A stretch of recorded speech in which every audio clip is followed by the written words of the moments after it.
खरं तर अशा पद्धतीच्या चुकीच्या पद्धतीनं बातम्या काही वर्तमानपत्रामध्ये आलेल्या आहेत. माझ्याही नावाचं त्याच्यामध्ये कोट करण्यात आलेलं आहे. मी खरं तर सकाळी वाचल्यानंतर मलाही आश्चर्य झालं, कारण जी इंटरव्ह्यू मी कधी दिलीच नाही आणि जो संवाद कधी अशा पद्धतीनं औपचारिक झालाच नाही, त्याच्यामध्ये अशा पद्धतीनं एका वर्तमानपत्राने ती चुकीची बातमी दिलेली आहे.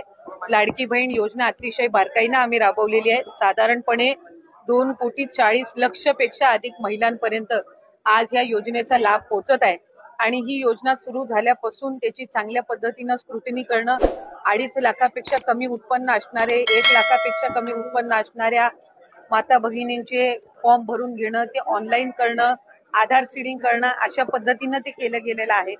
त्याच्यामुळे कुठेही स्क्रुटिनी ही 2.5 कोटी महिलांची किंवा लाभार्थ्यांची होणं हे शक्यही नाहीये आणि ते करणंही नाहीये, कारण आज त्या महिला 5 महिन्यापासून लाभ घेत आहेत. तर अशा प्रकारे अदिती तटकरे यांनी इंटरव्ह्यूमध्ये सांगण्यात आलेलं आहे की काही प्रमाणात ज्या अफवा ह्या भरपूर ठिकाणी पसरवण्यात येत आहे आणि यामध्ये काही अशा सुद्धा न्यूज आहे की ज्या अदिती तटकरे यांनी म्हटलेल्या नाहीये, तरी त्या न्यूज पेपरमध्ये सुद्धा येत आहे. तर नेमकं अजून यांनी काय काय खुलासा केला हे आपण व्हिडिओमध्ये बघणार आहे.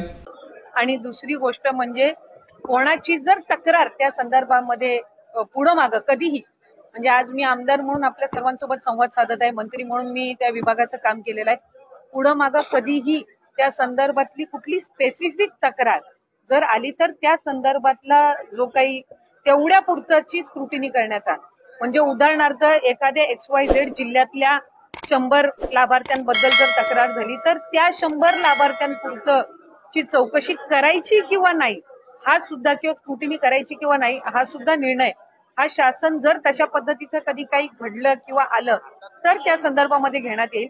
आणि त्यानंतर अदिती तटकरे यांनी सांगितलं आहे की ज्या ठिकाणच्या म्हणजे कोणत्याही जिल्ह्यातून जर कोणत्या कंप्लेंट आल्या म्हणजे तक्रारी आल्या तर त्यावरती सरकार कोणत्या प्रकारची स्क्रुटिनी म्हणजे डॉक्युमेंट व्हेरिफिकेशन करणार किंवा नाही करणार यामध्ये सुद्धा सरकारच निर्णय घेणार आहे, अशाबद्दल सुद्धा अदिती तटकरे यांनी सांगितलेलं आहे. कुठेही स्क्रुटिनीचा विषय येत नाही.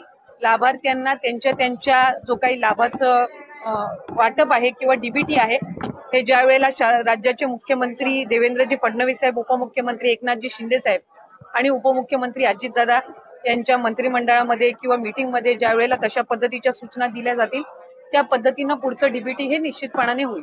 तर येत्या काही दिवसांमध्ये डीबीटी थ्रू तुमचे जानेवारीचा हप्ता सुद्धा पाठवण्यात येणार आहे, अशाबद्दल सुद्धा अदिती तटकरे यांनी सांगितलेलं आहे. नाही, या ज्या सगळ्या आहेत या अफवा पसरवल्या जात आहेत. शेवटी कुठले निकष कशा पद्धतीनं लावले जातील, कशा पद्धतीनं बदलले जातील, कशा पद्धतीनं कुठली जर एखादी तक्रार आली तर त्या संदर्भातली कशी स्क्रुटिनी केली जाईल हा निर्णय शासनाचा आणि विभागाचा राहतो.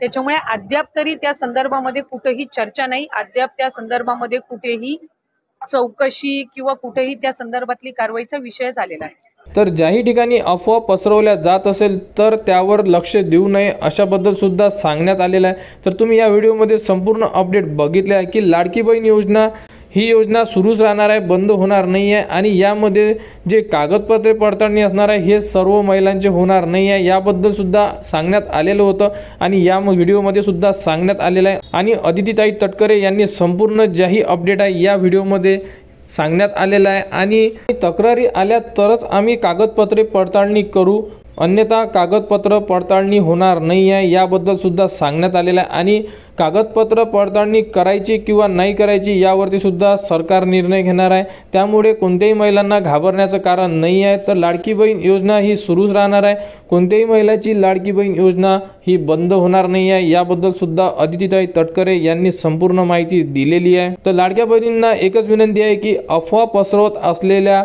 सर्व ठिकाणी तुम्ही लक्ष देऊ नका. तुमचा जानेवारीचा जोही हप्ता आहे 1500 रुपये हा तुमचा शेवटच्या आठवड्यामध्ये किंवा फेब्रुवारीच्या पहिल्या आठवड्यामध्ये तुमच्या थेट बँकेमध्ये डीबीटी मार्फत जमा करण्यात येणार आहे. तर लाडकी बहीण योजनेबद्दल जेही पुढील अपडेट येईल ती तुम्हाला आपल्या यूट्यूब चॅनलवर उपलब्ध करून देण्यात येणार आहे. त्यासाठी आपल्या चॅनलला सबस्क्राईब करा व हा व्हिडिओ इतरांपर्यंत शेअर करा.